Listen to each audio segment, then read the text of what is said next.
హైదరాబాద్లోని విద్యానగర్లో బీసీ నాయకులతో MP are Krishnaiah సమావేశమయ్యారు. బీసీల 42% రిజర్వేషన్ విషయంలో ప్రభుత్వం మోసం చేసినప్పటికీ బీసీలు తిరగబడి పంచాయతీ ఎన్నికల్లో 52% సీట్లు సాధించారని అన్నారు. ప్రభుత్వం 42% రిజర్వేషన్లు అమలు చేస్తే మరో 20% సీట్లు పెరిగేవని చెప్పారు.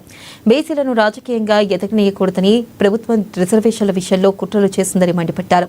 బీసీలు తిరగబడితే పరిణామాలు తీవ్రంగా ఉంటాయని హెచ్చరించారు. బీసీలంటే న్యాయం చేయాలనే వైఖరికి ఆలోచనకు కోర్టులు, అడ్వకేట్లు, జడ్జీలందరూ కూడా రావాలని చెప్పి నేను ఈ సందర్భంగా గుర్తు చేస్తూ, రాష్ట్రంలో ఉన్న సర్పంచులందరూ ధైర్యంగా, బీసీ సర్పంచులు కానీ అందరు ధైర్యంగా ఉండండి.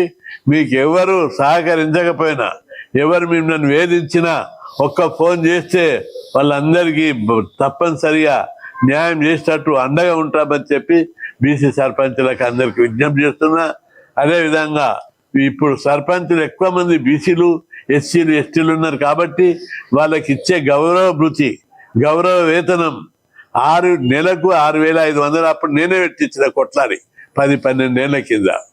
దాన్ని 6,500 నుంచి 20,000కు పెంచాలని చెప్పి నేను విజ్ఞప్తి చేస్తున్నా. ఎందుకంటే లక్షల రూపాయలు ఖర్చు పెట్టుకున్నారు ఒక్కొక్కడు. ఓ సర్పంచ్ 10 లక్షల నుంచి 1 కోటి రూపాయల దాకా ఖర్చు పెట్టుకున్నాడు. అదేవిధంగా ప్రతి వార్డు మెంబర్ కూడా లక్షల రూపాయలు ఖర్చు పెట్టుకున్నారు. ప్రజాస్వామ్యము బీసీలంటే న్యాయం చేయాలి.